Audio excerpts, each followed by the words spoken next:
Mis hermanos, que sean ustedes bendecidos de Dios este día y esperamos que en este tiempo que realmente a mí me parece tan breve, porque hay tantas cosas de las cuales podemos comentar, hablar, asociar a todo lo que hemos estado reflexionando, porque no hay duda, y ahí lo vuelvo a repetir, si usted quiere enriquecer su conocimiento, váyase a un tema, pero hay muchas cosas asociadas.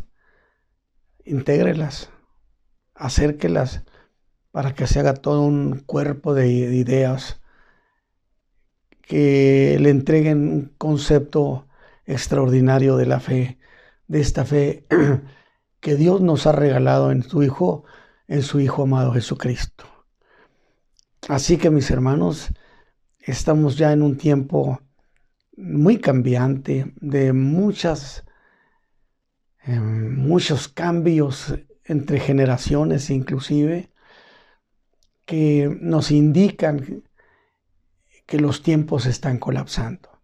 Y me refiero a tiempos en los términos de los acontecimientos según la profecía. Muy pronto, evidentemente, muy pronto, mis hermanos, estaremos con el Señor, nuestro querido Salvador Jesucristo. Así que con esa esperanza y esa expectativa, entremos en materia esta ocasión. Y estamos estudiando, dentro de lo que se puede decir, reflexionar, estudiar algunas cuestiones que tienen que ver con el libro del Apocalipsis. Que desde luego yo siempre digo, hay tantas cosas que se nos quedan en la orilla del camino y que son verdaderos tesoros, porque la palabra es insondable. Es la mente de Dios que es inalcanzable. Yo siempre estudio la palabra con el entendimiento de la expresión del libro de Job. ¿Alcanzarás tú el rastro de Dios? Evidentemente, imposible, porque somos seres limitados, seres finitos. Muy bien, pues entonces yo voy a lo siguiente, el capítulo 5, es donde vamos a tener nuestra reflexión, capítulo 5 de este libro de Apocalipsis. Que voy a insistir, este libro de Apocalipsis es un libro sobre la segunda venida de Cristo y las consecuencias de que Cristo regrese a la tierra. Esas son dos rutas muy importantes que no hay que perder de vista. Y dice, voy a leer el pasaje, dice, capítulo 5, versículo 1, hasta el 10 voy a leer. Y vi en la mano derecha del que estaba sentado sobre el trono. Me regreso tantito. Es que en el capítulo 4, el apóstol Juan nos habla de una visión, una experiencia que tuvo de ser llevado hasta el trono de Dios. De uno dice, uno que estaba sentado, había sido puesto un trono y en él estaba sentado uno. Evidentemente estamos hablando de que es Dios el que está allí, pero el apóstol nos lo describe solo con figuras. Por ejemplo, usa mucho la figura de las piedras preciosas. No nos dice exactamente no nos habla precisamente de describirnos con precisión el rostro de Dios. Solamente nos habla de su parecer. Muy bien, en el capítulo 4 entonces hemos venido con esa idea de que hemos llegado a un tiempo decisivo en la tierra y que el punto de partida para todo lo que va a suceder es ese trono. De tal manera que el que estaba sentado allí, en el capítulo 5, el apóstol Juan vuelve a traerlo a referencia. Y dice que ese que estaba sentado allí, que era Dios mismo, tenía en su mano derecha un libro sellado con 7 sellos. Y de nuevo entonces el 4 lo enlazamos con el capítulo 5 en los términos de lo que se vio en ese trono. Primero, Juan vio a Dios y nos manifiesta su apariencia, su parecer.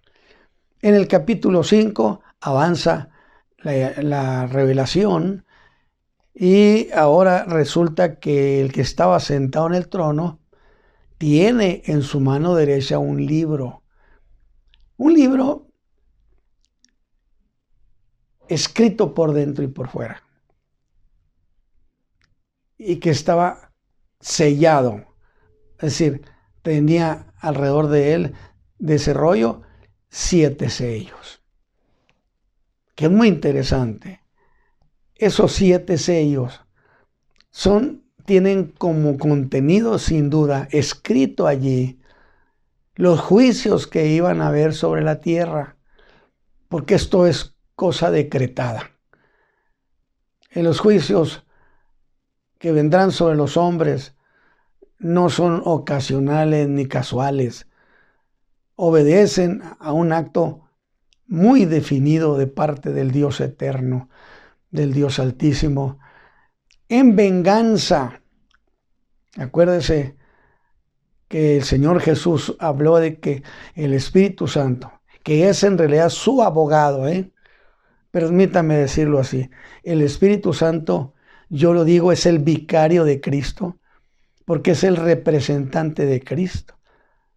¿Sí? Él estará en mi lugar, dijo el Señor Jesús. Y esa es la figura de un representante, de un vicario.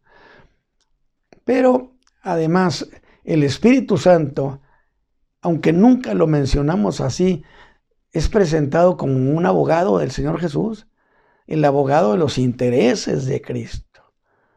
Porque dice, cuando el Espíritu Santo venga, presentará acusación, queja, querella contra el mundo por pecado, justicia y juicio. Y luego agrega, acota y dice, todo esto por cuanto no creen en mí. Porque no creer en Cristo Jesús, el Hijo de Dios, es un delito. Es un asunto judicial. Es un asunto penal. Que a veces no se le ve así. Pero el mundo no ha sido castigado por todas las cosas que hicieron contra el Hijo. Pero existe una querella, una queja en el tribunal de Dios.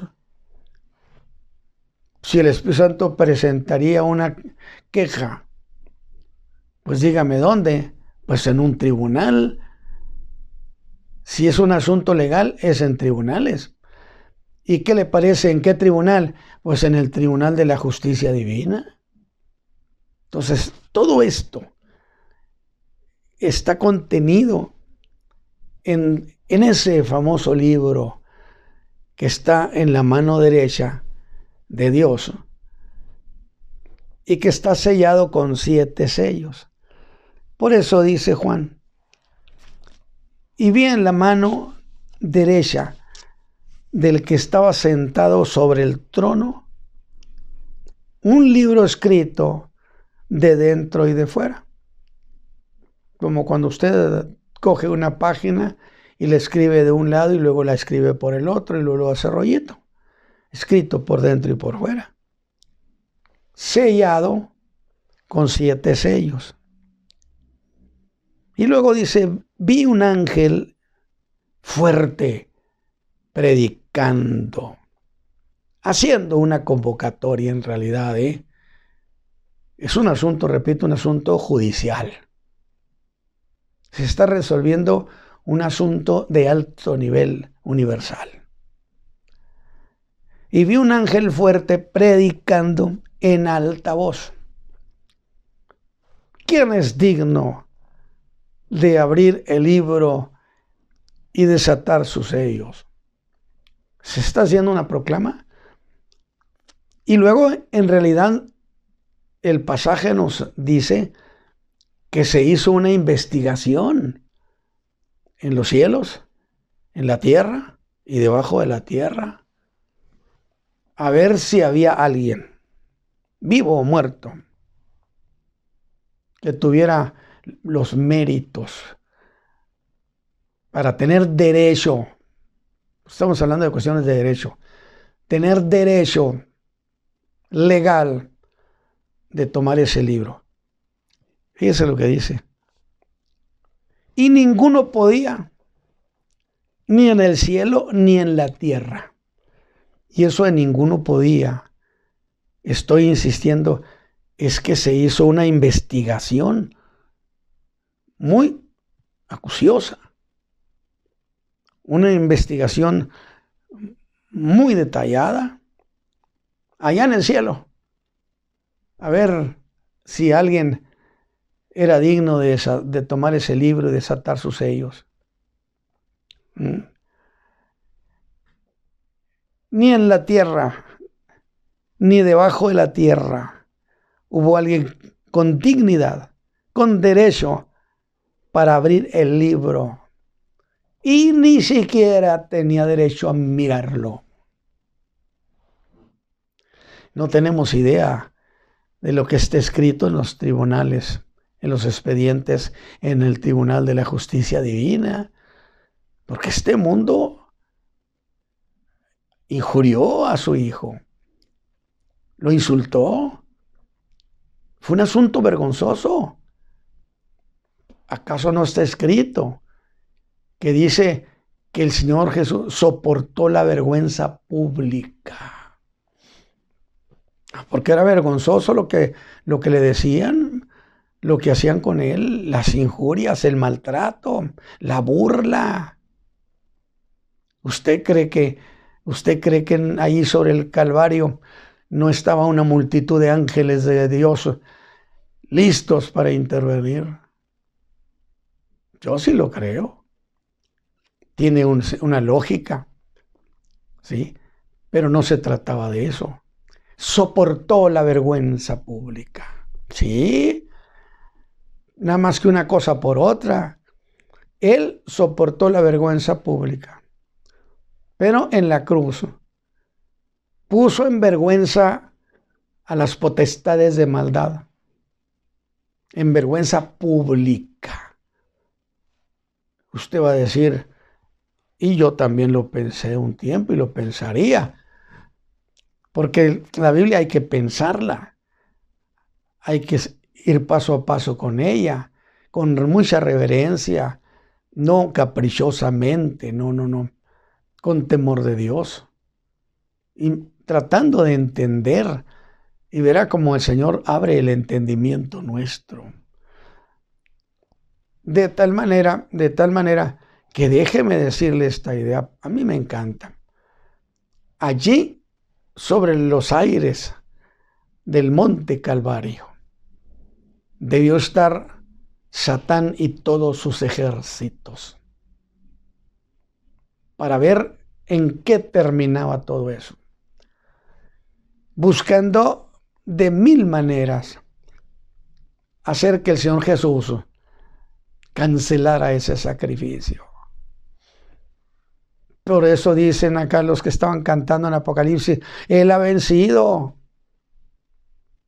Y cuando llegó a su Padre, llegó como un cautillo victorioso, alabado sea Dios, lleno de gozo, recibido por millones y millones de ángeles de Dios, pero principalmente recibido con un gran cariño por su Padre. Mi Padre me ama, dijo. Soy amado de mi Padre. Entonces imagínense aquella expectación. Y entonces resultó que de toda esa investigación, estoy parafraseando lo que estoy leyendo. No, hay muchas cosas que vamos a tener que ver y no llevamos esa. Ojalá y tuviéramos tiempo, porque a mí me parece un cachito de tiempo estar platicando con ustedes sobre estas cosas que han llenado mi alma por 58 años. Entonces, son cosas que se han convertido en un tesoro en mi alma. Déjeme decirle, no hubo nadie, ni en el cielo, ni en la tierra, ni debajo de la tierra, capaz digno de abrir el libro, ni siquiera mirarlo. Imagínense lo reverencial de ese momento, ni siquiera mirarlo. Y allí en la cruz del Calvario, cuando se oyó aquel grito de victoria, consumado eso, Satán sintió el golpe en su cabeza, como le había profetizado Dios a Satán. El hijo de la mujer te va a golpear en la cabeza, allí donde duele. Y el Señor Jesús lo puso en vergüenza pública. ¿Por qué? Pues porque fue en presencia de millones y millones de ángeles de Dios que debieron victoriar, glorificar, cuando oyeron que el Hijo exclamó, consumado está. Delante de esos grandes conglomerados angélicos, los perversos ángeles de Satán quedaron en vergüenza pública. Y estoy leyendo yo y estoy parafraseando. Y no tenga prisa, vamos a ir viendo muchas cosas, no se nos va a quedar. Y entonces, como no era posible encontrar a alguno en ninguna parte del universo que fuera digno de tomar el libro, de abrirlo, de desatar sus sellos, de mirarlo, dice Juan, yo lloraba mucho. Juan lloraba. ¿Y por qué lloraba, mis hermanos? Estoy planteando estas cosas así porque muchos de nuestros hermanos no han oído, no conocen esta versión. Muchos de mis hermanos, de los que por años les he enseñado, ellos saben la ruta que llevamos. Pero yo esa ruta la repasaría 1000 veces. Y no diría, eso ya me lo sé. Sería un absurdo, dando cuenta que esto es de la mente de Dios, insondable, donde solo el Espíritu Santo entra a lo profundo de Dios. Nomás con eso tenemos. Pero dice Juan, yo lloraba mucho. ¿Por qué lloraba Juan? Pues porque no había nadie digno. ¿Y eso qué significaba, hermanos? Significaba que entonces no había redención, no había redentor, porque el redentor tendría el derecho de tomar ese libro que implicaba una propiedad que se había perdido, y el redentor era capaz de tomar ese libro judicial y abrirlo y tomarlo en posesión, los bienes que estaban perdidos. Y Juan sabía, pues, la doctrina de la redención. Ve lo que está saliendo a flote, doctrina de la redención.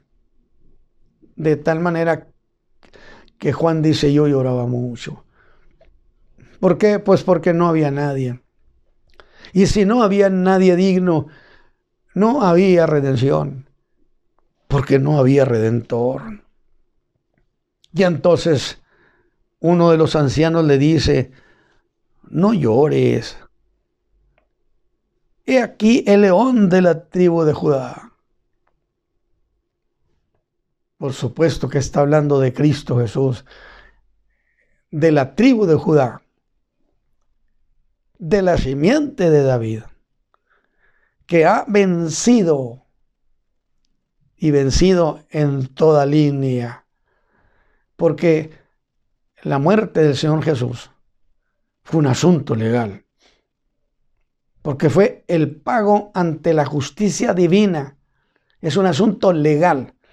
Consecuentemente, el perdón que Dios nos ha otorgado en Cristo Jesús es legal. Y no hay nadie que pueda echarlo para abajo. ¿No se alegra usted, mi hermano, ahí donde está oyendo esto? ¿No se alegra esa versión tan bonita? Y aquí dice, en medio del trono y de los 4 seres vivientes, que allá mencionó en el 4. En medio del trono y había unos 4 seres vivientes. Y en medio de los ancianos, que eran acuérdense que dijimos que eran 24 tronos. Perdón. Y si eran 24 tronos, es un asunto de la realeza. Porque evidentemente estamos hablando de los 12 patriarcas y de los 12 apóstoles. ¿Por qué? ¿Por qué podemos tener un margen de certeza y seguridad muy alta? O un porcentaje muy alto de seguridad, que eran los apóstoles. 12 de ellos.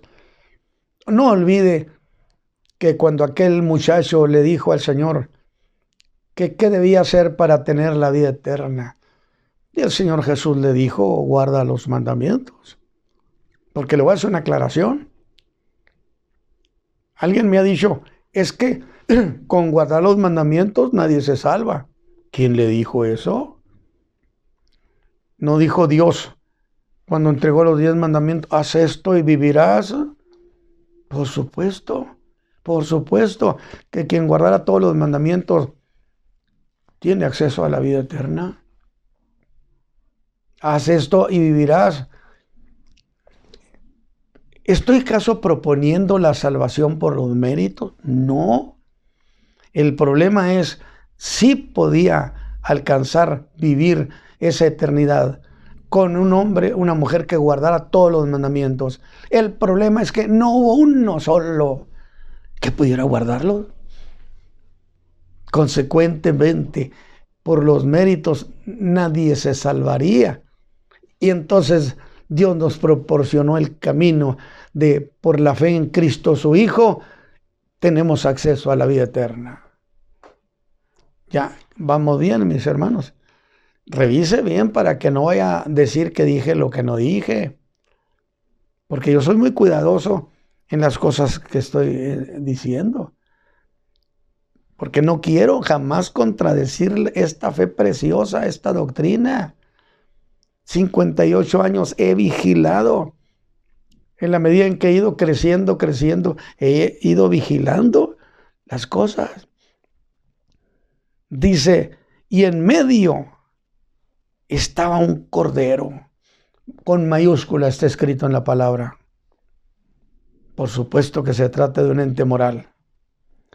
Como inmolado, que tenía 7 cuernos y 7 ojos, que son cuestiones que representan figuras, son figuras para representar cosas, que son, dice Juan, los 7 espíritus de Dios enviados en toda la tierra, las 7 operaciones del Espíritu de Dios sobre la tierra. 7. A ver si pude marcar 7 sellos, ahora 7 espíritus. Qué interesante.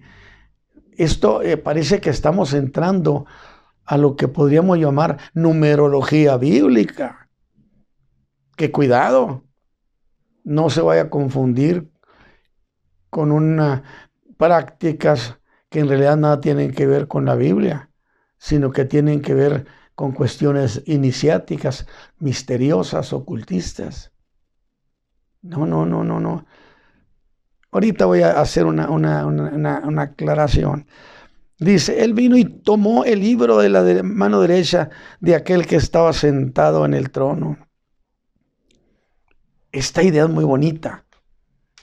Vino el Cordero y precisamente vino a donde estaba sentado en el trono y tomó el libro de su mano derecha. Tomó el libro de la mano derecha de aquel que estaba sentado en el trono. Y cuando hubo tomado el libro, los 4 seres vivientes y los 24 ancianos se postraron delante del Cordero. Le dieron honor, honra en presencia de Dios mismo. Es decir, a Jesús, adorándolo, honrándolo en presencia del Dios eterno. Por si a alguno le queda duda de quién es Jesús. Dice, teniendo cada uno arpas y copas de oro llenas de perfumes. Qué hermosa idea de perfumes. ¿Y qué son eso que perfumaba? Dice, ahí estaban guardadas las oraciones de los santos. Yo siempre he tenido esa idea muy mía, si usted quiere. Que yo siempre digo, tengo el cuidado de advertir, no lo haga doctrina.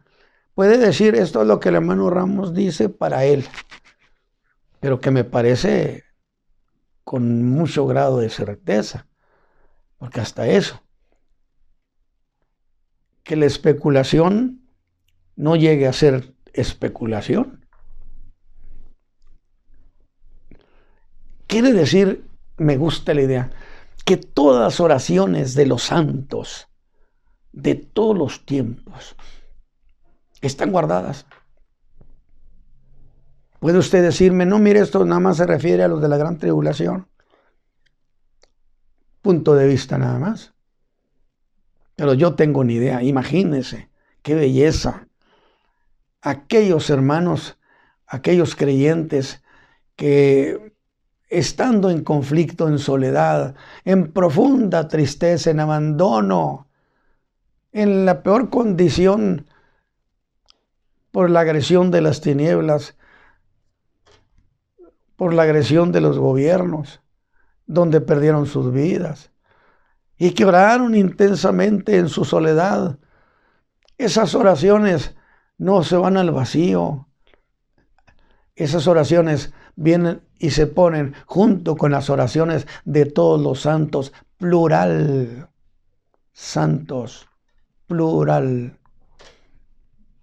Y entonces nuestras oraciones no están solas,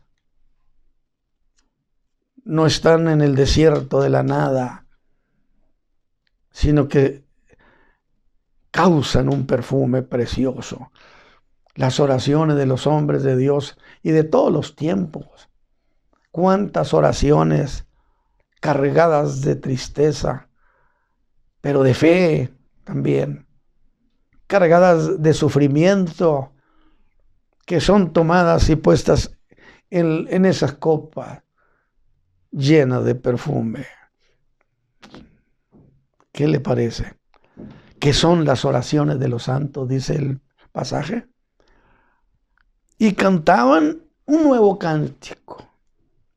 Mire, qué interesante. Yo siempre decía que la iglesia de Cristo tiene derecho, es más, lo ha hecho siempre, de ponerle música y letra a su experiencia con Cristo, con Dios. Eso debe ser un canto bajo el tenor bíblico. Que yo he dicho siempre que debe tener doctrina, o sea, debe ser sometida al contexto doctrinal, porque estás cantando de las cosas de la fe. No es un canto que inventas para tu servicio personal. De tal manera que tiene que tener doctrina, pero puede tener experiencia personal. ¿Cómo no? Agregarle esa experiencia personal. Y debe tener una música apropiada. Por eso nuestra posición es que el canto a Dios debe tener una música apropiada a eso y no una música mundana. Dígase al hermano Ramos lo que se diga. ¿Usted cree que después de 58 años de ministerio voy a andar cambiando las cosas? Y además no las cambio porque esto es por convicción. Y entonces estos hicieron un canto. De todo eso que están diciendo, hicieron un canto que se llama Cántico Nuevo, diciendo: digno eres de tomar el libro, diciéndole al Cordero, a Cristo Jesús ahí, y de abrir sus sellos, porque fuiste inmolado. Escuche, y nos has redimido. Experiencia de todos esos que estaban ahí cantando, experiencia muy suya, porque son redimidos, gente que supo lo que era la redención.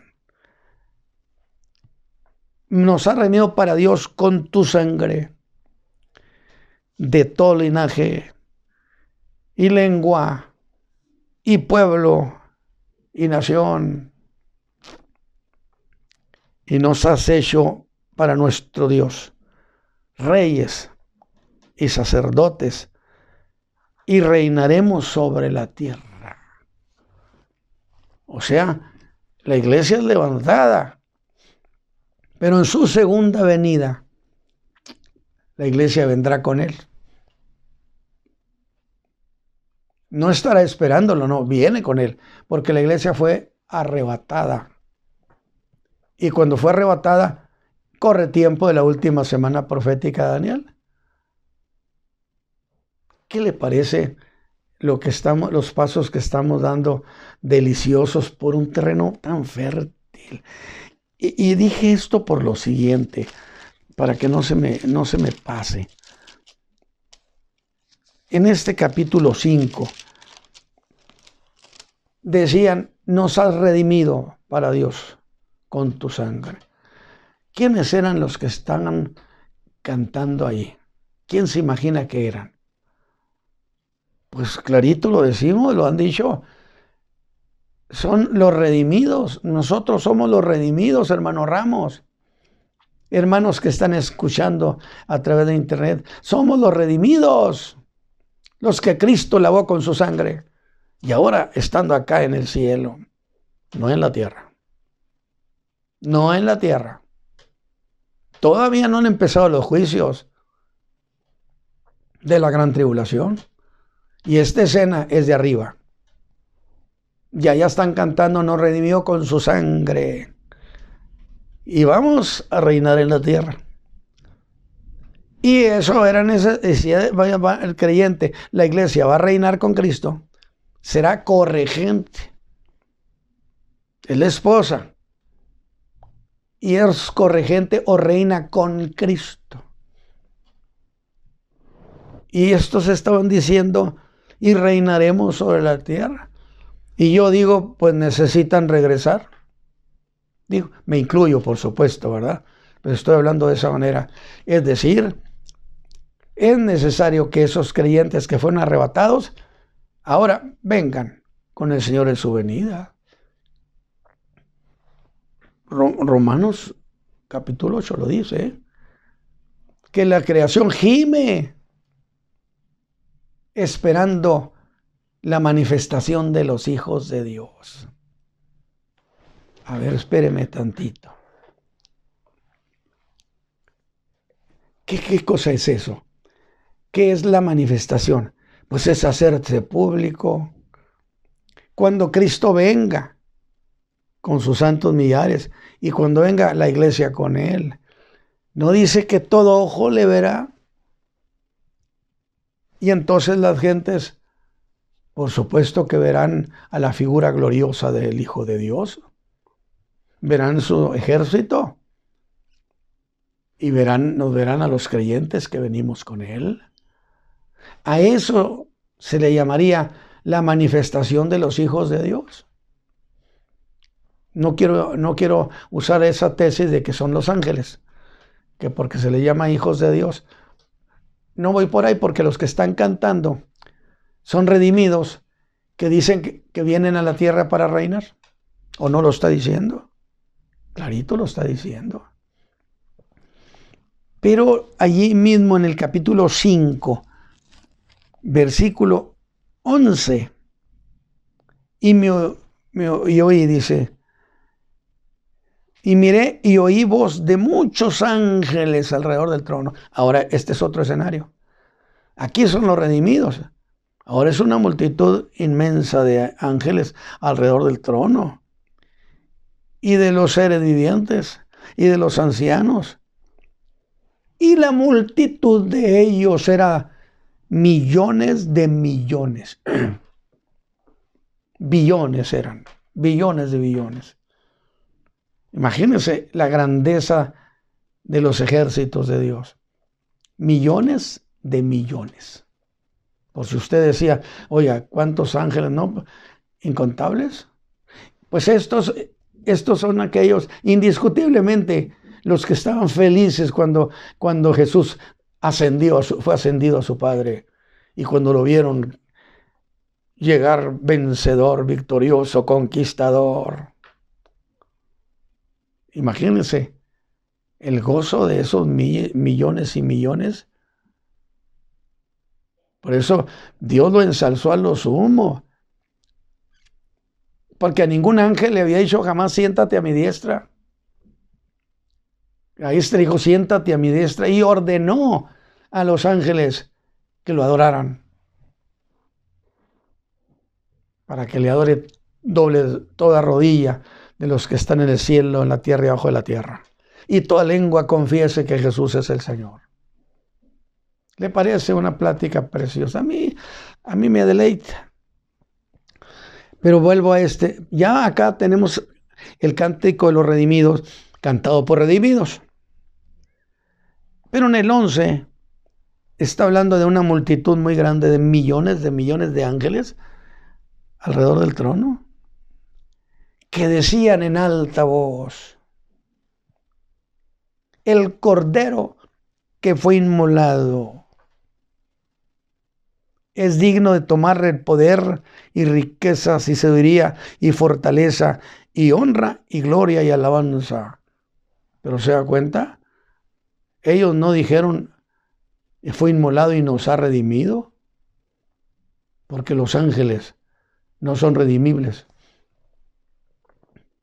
Ningún ángel puede ser redimido. Oiga, qué exclusivista. No, es que en el diseño de la creación, Dios puso un orden que hiciera posible nuestra salvación. Porque el fracaso de la raza humana no fue algo que agarró Dios de sorpresa, que lo tomó de sorpresa. Definitivamente no. Entonces, los ángeles no pueden ser redimidos. Lo dije en la enseñanza pasada. La quiero ratificar. Porque los ángeles, para hacer redención, se necesita que intervenga muerte, que alguien muera por él. Y el único digno de hacer una redención es Cristo Jesús. ¿No acaba de decir que no hubo nadie ni en el cielo, ni en la tierra, ni abajo de la tierra? Entonces, ¿dónde se consigue usted a alguien que redima a un ángel? Pues no, porque Cristo no puede morir más que una sola vez. Y los ángeles son espíritus. ¿Cómo puede morir por ellos? Eso sería otra cuestión. Pero, ellos no son familia como nosotros, la raza humana, que tenemos una cabeza federal que es Adán, padre de toda la raza humana, padre de los vivientes. Y por lo tanto, cuando Adán pecó y cayó, caímos con él. Dice Pablo en Romanos 5, y el pecado entró a todos los hombres, y por el pecado entró la muerte. De tal manera que todos pecamos, de tal manera que todos nos morimos. Mientras que los ángeles no son familia, no son uno descendiente del otro. Por consecuencia, lo que se hiciera sobre uno no alcanzaría a trascender a los demás. Los ángeles no son redimibles. Por eso aquí están cantando y están diciéndole, tú fuiste inmolado. Pero no dicen, nos redimiste. Tú fuiste inmolado. Y le dicen que es digno de tomar el poder, la honra, la gloria, las riquezas. Todo. Gloria y alabanza. Y toda criatura que está en el cielo y sobre la tierra y debajo de la tierra y que está en la mar y todas las cosas que en ella están, diciendo al que está sentado en el trono y al Cordero, sea la bendición y la honra y la gloria y el poder para siempre jamás. Y los 4 seres vivientes decían, amén. Y los 24 ancianos cayeron sobre sus rostros y adoraron al que vive para siempre jamás. Qué precioso, ¿verdad? Bueno, vamos ya más o menos. Dijimos, se muestra el rostro de inmediato de una preciosa doctrina, que es la doctrina de la redención. Que yo he dicho, la doctrina de la redención me parece más hermosa que la doctrina de la salvación. Y no cometo con eso ningún atropello a la grandeza de la salvación. Lo que pasa que la redención es el cómo se logró nuestra salvación. Y en este cántico, y en esta gran escena o escenario, el asunto dominante es, Él redimió al mundo. En el capítulo 5, la doctrina dominante, el concepto dominante, el tema dominante es, Él es el Redentor y nadie más. Lo que significa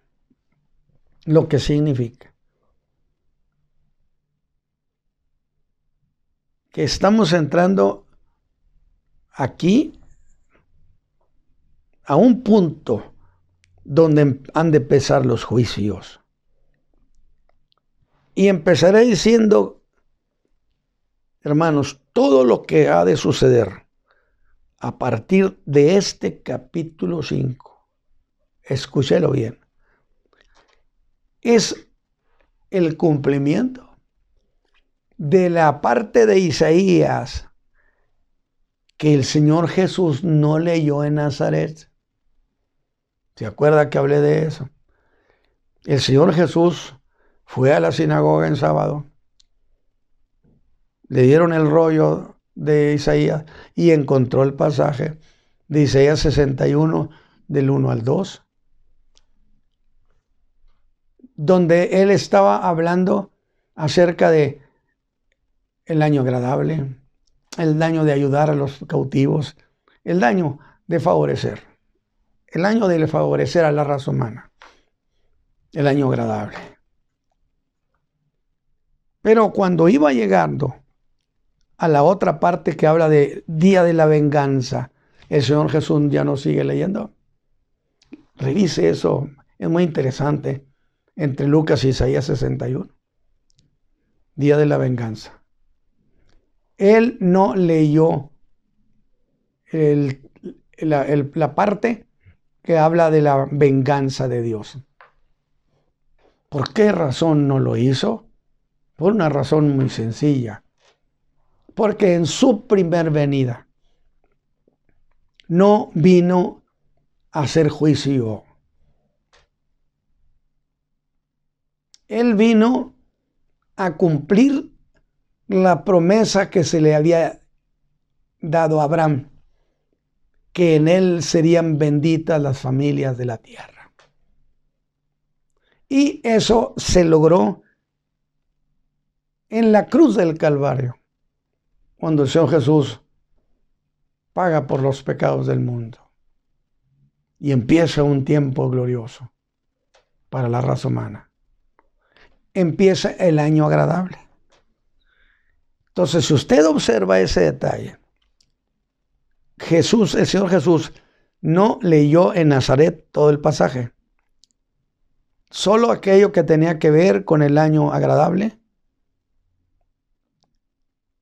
Pero se detuvo y no leyó lo que decía día de venganza del Dios nuestro. ¿Lo recuerda eso? Insisto. Porque existe la tendencia a pensar que el Señor Jesús, cuando vino y Juan se lanza a anunciar sobre el reino de los cielos, hay la tendencia a pensar que el reino se pospuso. Eso es muy común que se diga. Bueno, no se estableció, tampoco se canceló, pero solo se pospuso. Pues ni se canceló, ni nada, ni se pospuso. ¿Cómo que no se pospuso? ¿No se pospuso? Si hubiera pospuesto, si el Señor Jesús hubiera venido a instalar el reino, a establecerlo, no hubiera podido establecerlo y entonces hubiera cambiado la fecha. Eso sí sería posponerlo. Pero como el Señor Jesús no vino de ninguna manera, Él no vino a establecer el reino, consecuentemente no pospuso nada. Simple y sencillamente el error sería un error de apreciación, de interpretación. ¿De quién? Pues de parte de Juan, de parte de los apóstoles, de parte de los hermanos de la iglesia del primer tiempo. De tal manera que en su primer venida, Él no vino a juzgar, no vino a hacer juicio, Él no vino a condenar a nadie en absoluto.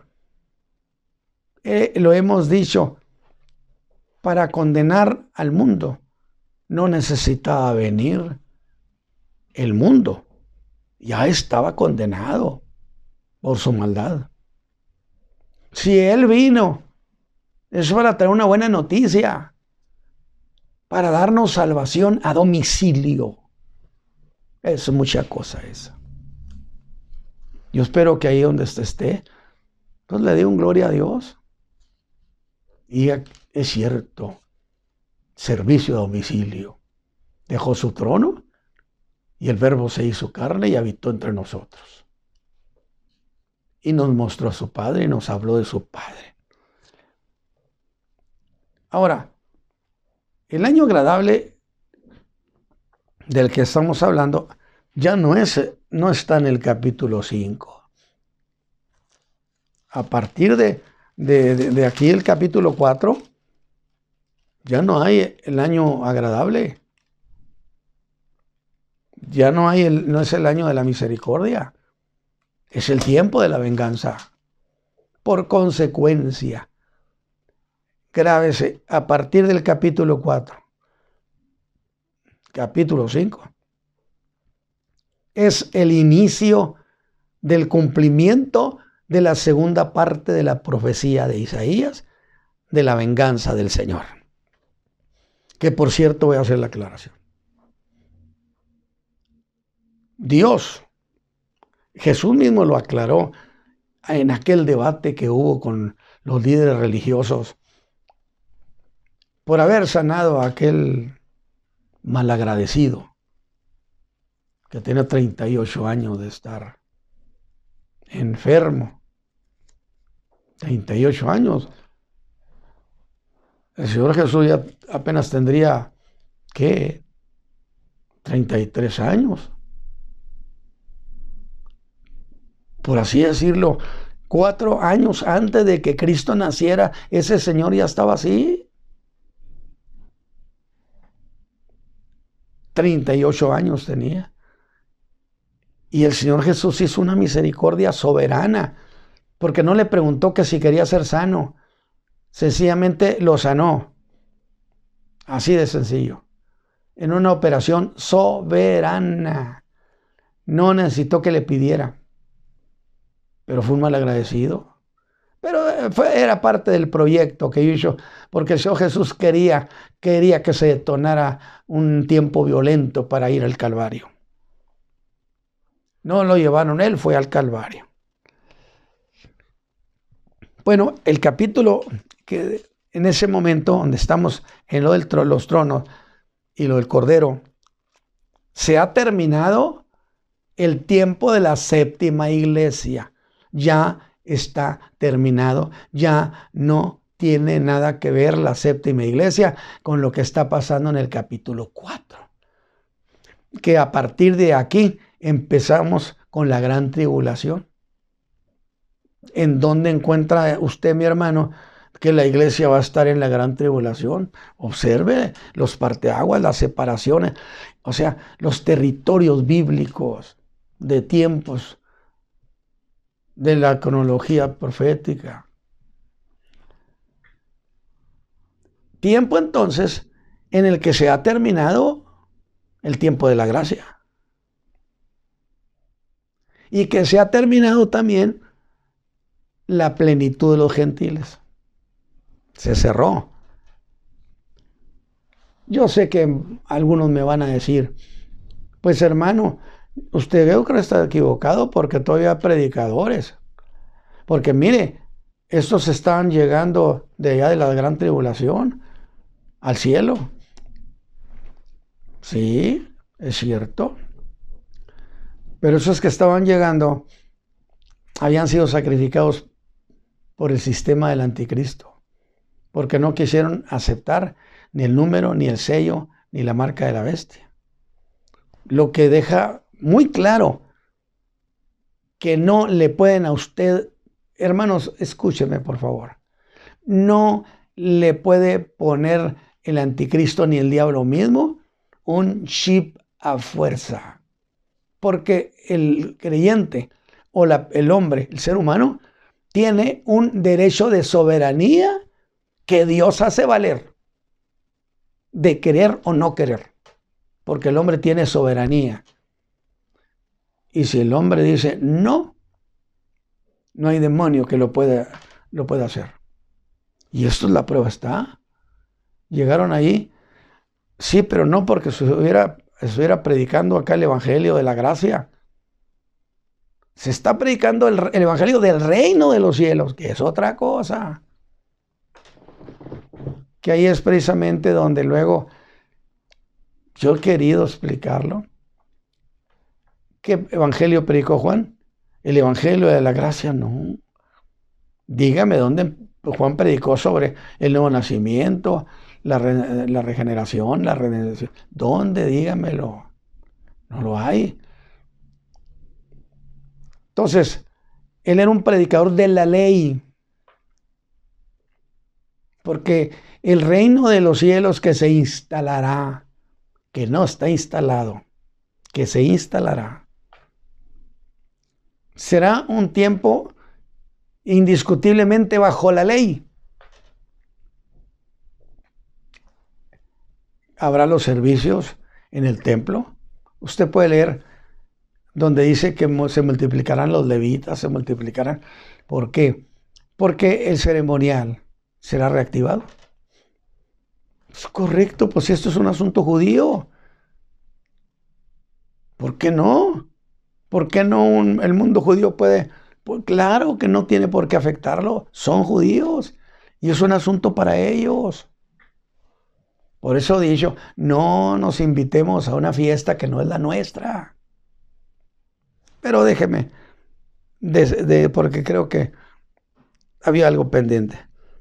Y precisamente a partir de ese momento, el Cordero habrá de ir a donde está el trono, el que está sentado en el trono, y de su mano derecha tomará el libro. Y entonces empieza a abrir los sellos. Y cuando el Cordero empieza a abrir los sellos, que es Cristo Jesús, empiezan los juicios en la tierra. Lo que implica esos juicios sobre la tierra son de parte de Cristo. Mi hermano, ¿dónde usted puede encontrar? En Juan 5. Les dijo, el Padre no juzga a nadie. Todo el juicio se lo ha entregado al Hijo. Y ahí tenemos la prueba. El Cordero ha tomado el libro, es Cristo, y cuando abre el sello, empiezan. Y a partir de ahí empiezan unos más otros, se terminan los sellos, y dan las trompetas y los cazones o las copas. Juicio, juicio, juicio de la mano del Hijo de Dios.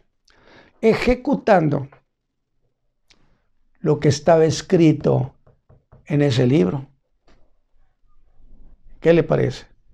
De tal manera entonces que tenemos que ir hilvanando esta cuestión. Y empiezan a partir de ahí a venir los juicios sobre la tierra. Que viene siendo, ahora sí, aquí nos encontramos con Daniel 12. En Daniel capítulo 12, si usted quiere leerlo, pues hágalo. Daniel 12, y eso es lo que dice Daniel 12. Y en aquel tiempo se levantará Miguel. A ver, déjeme contarle otras cosas. Cuando el Espíritu Santo levanta a la iglesia, ¿por qué es el Espíritu Santo el que levanta a la iglesia? Para entregársela al Señor Jesús en el aire. Porque el mismo que levantó a Jesús de los muertos vivificará nuestros cuerpos mortales. Así como el Espíritu Santo levantó a Jesús para entregarlo a su Padre, así levantará la iglesia para entregársela.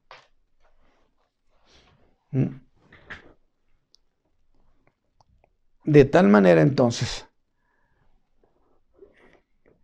que empiezan los juicios, porque dice Juan 5, todo el juicio se lo dio al Hijo. Y es el Hijo el que ahora está juzgando. O mejor dicho, está ejecutando juicio. Después, al final de los tiempos, después del milenio, de nuevo aparece un trono blanco, dice la Escritura. Resucitarán todos los hombres y mujeres de todos los tiempos. Es en la segunda resurrección. La primera resurrección es para los creyentes en exclusiva, solo para creyentes. La segunda resurrección es para aquellos que, aunque fueran creyentes, no vivieron una vida en Cristo. O sea, si usted quiere, les gustaba el Evangelio, y otros que no, lo odiaran, lo que usted quiera, pero todo ese gran sector comparece, resucita y comparece en el trono blanco, ante el trono blanco. Por eso dice, bienaventurado el que tiene parte en la primera resurrección. La segunda muerte no tiene nada que ver con él. Y allí es cuando el Hijo, ahí juzga. Acá en lo que es Apocalipsis, en la gran tribulación, castiga, ejerce venganza. ¿Por qué? Porque eso está escrito. Es decir, Él está ejecutando lo que el Padre ordenó que se escribiera, lo que está escrito en esos libros, en ese libro. Él está ejecutando los juicios que Dios tiene escritos ahí. No es Él el que está diseñando. Ese libro ya estaba. Entonces, todo el juicio se lo ha dado al Hijo. Y esos juicios han de venir sobre toda la tierra. Déjeme, para que no se me vaya el punto. Me habían dicho, decía yo, que cuando el Espíritu Santo levanta la iglesia y se la entrega al Señor, el Espíritu Santo ahora viene sobre Israel, exclusivamente sobre el pueblo de Israel, y se da un derramamiento del Espíritu Santo, escrito en Joel. Yo respeto a mis hermanos y no hay ningún problema al pensar que vendrá un avivamiento antes que Cristo venga por la iglesia. Sería maravilloso. No, sería extraordinario. Una segunda lluvia tardía, como se llama. El problema es que el pasaje de Joel no me permite esa interpretación. Y no me permite esa interpretación porque dice que en esos días del allanamiento de ese tiempo, el sol, la luna se tornará en sangre y el sol y las estrellas del cielo caerán. Habrá muchas cuestiones. Y eso pertenece a Mateo 24, que es cosas que suceden durante la gran tribulación. Definitivamente. Cosas que suceden durante la gran tribulación. Consecuentemente, el Espíritu Santo viene sobre Israel. ¿Van conmigo, hermanos? Viene sobre Israel y hace un levantamiento, y ahí es donde yo entiendo aquellos 144,000 predicadores. Y es que ellos se levantarán a predicar el evangelio. De ahí que se diga, y cuando este evangelio del reino sea predicado, vendrá el fin. Evangelio del reino no es el evangelio de la gracia. Es el evangelio que predicaba Juan el Bautista. Es decir, el reino de los cielos se ha acercado, se va a instalar, ahora sí se va a instalar. El rey viene. Es decir, habrá un despertar en Israel por una operación del Espíritu Santo sobre Israel, de tal manera que saldrán muchos predicadores que, escúcheme bien, estando en ese tiempo el anticristo en su apogeo, estos estarán diciendo, ¿qué estarán diciendo? Pues van a estar testificando que el Mesías ya viene, el Rey ya viene, arrepiéntase porque va a reinar sobre la tierra. Imagínense lo que significa el choque que significará con el anticristo. Y muchos de ellos serán mártires. Muchos de ellos, entre ellos, pues Moisés y Elías, que los matará ahí sobre la plaza de Jerusalén. ¿De acuerdo? Entonces, quería hacer esas aclaraciones. ¿Qué es lo que estoy haciendo? A ver si usted me ha estado observando eso.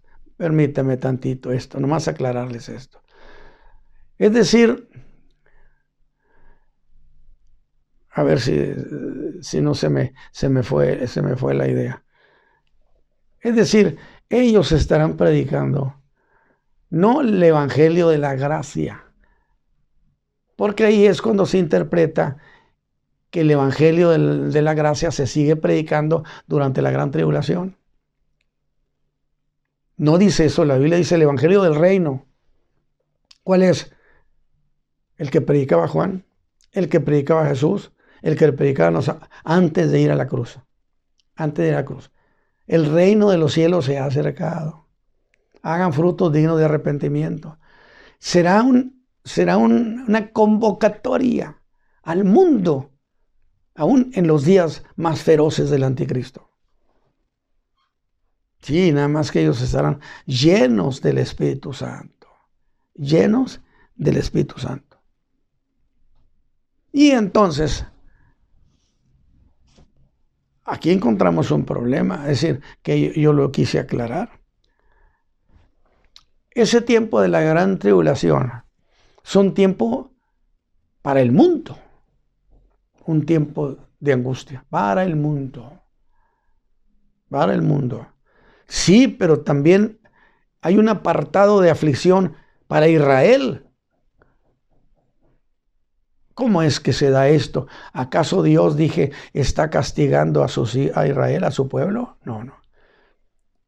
El Hijo está cobrando juicio sobre las naciones, ejecutando venganza, pero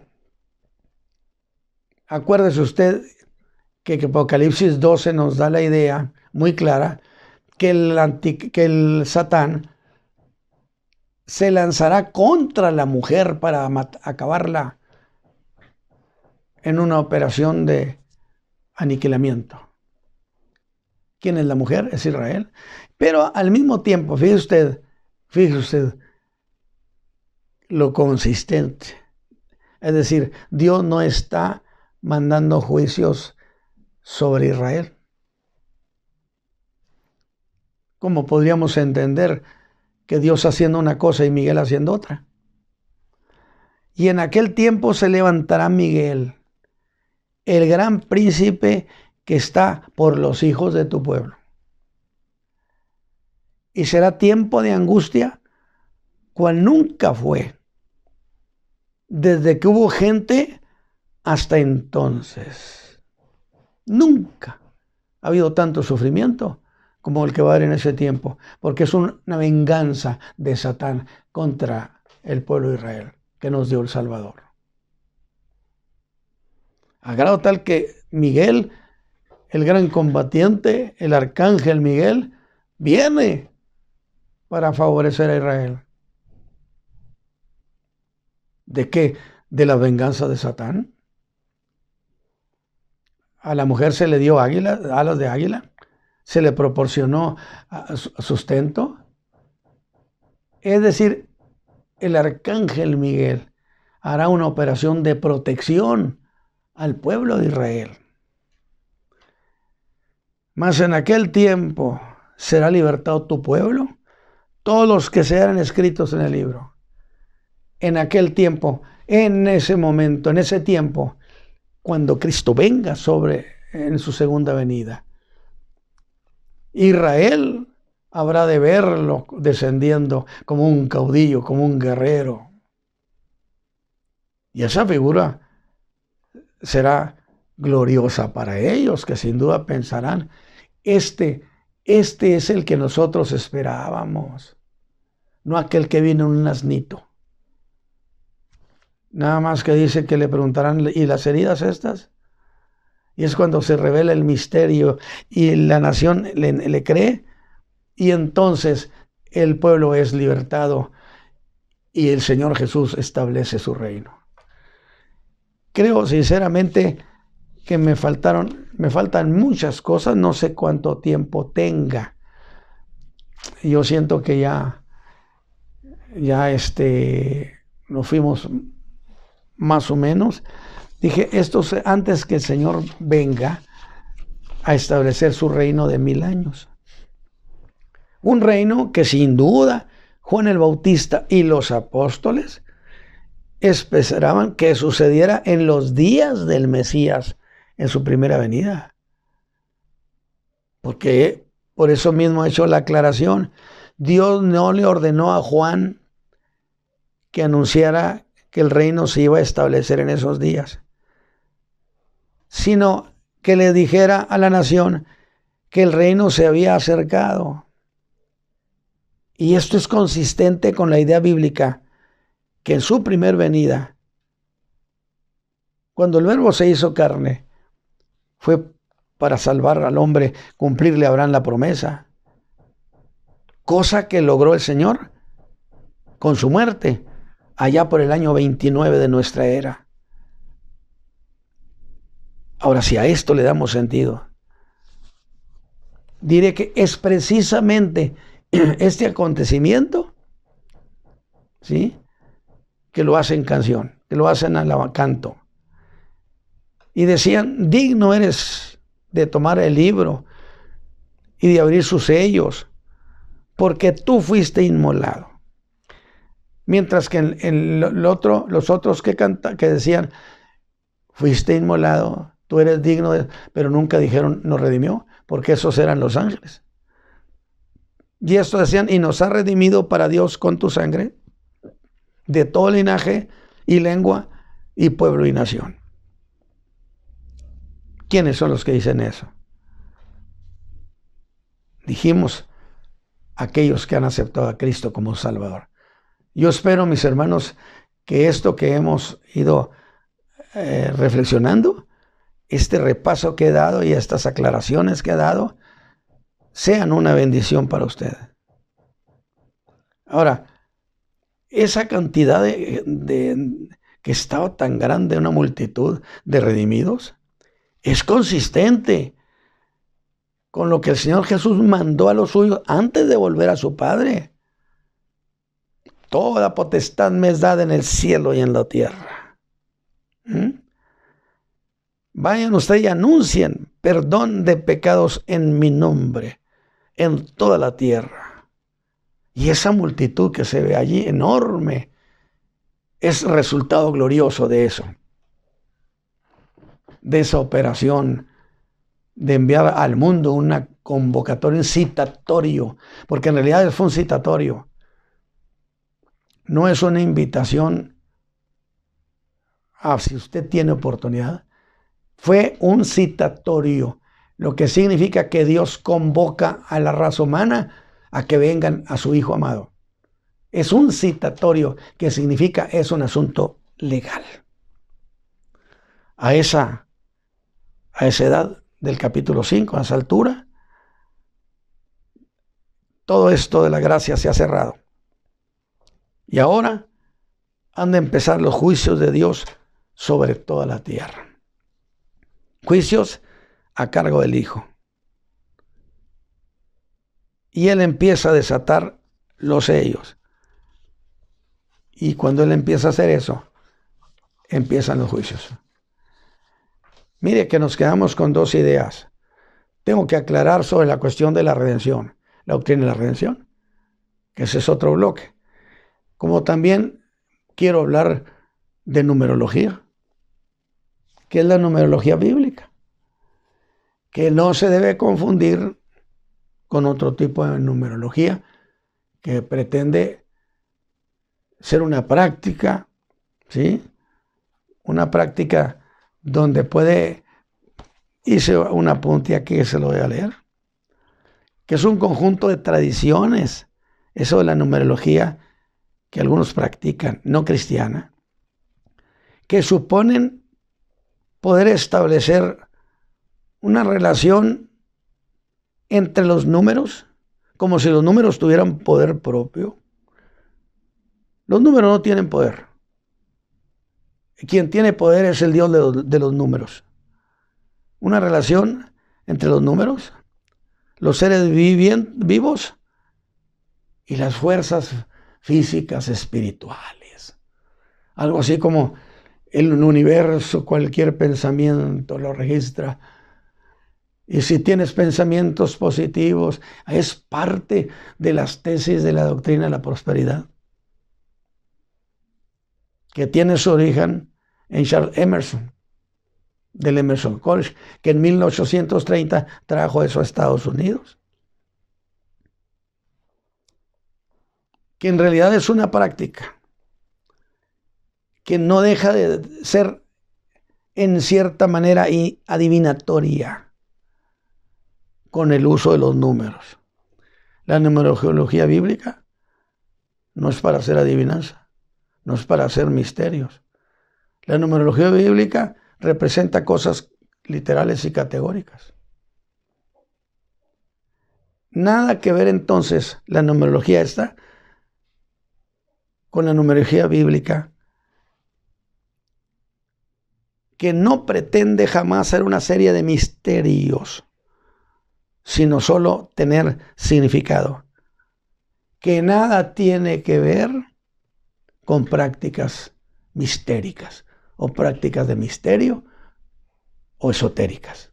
Miren, ahí vamos a dejar esta ocasión los planteamientos. Ya hicimos una especie de esbozo de este capítulo 15.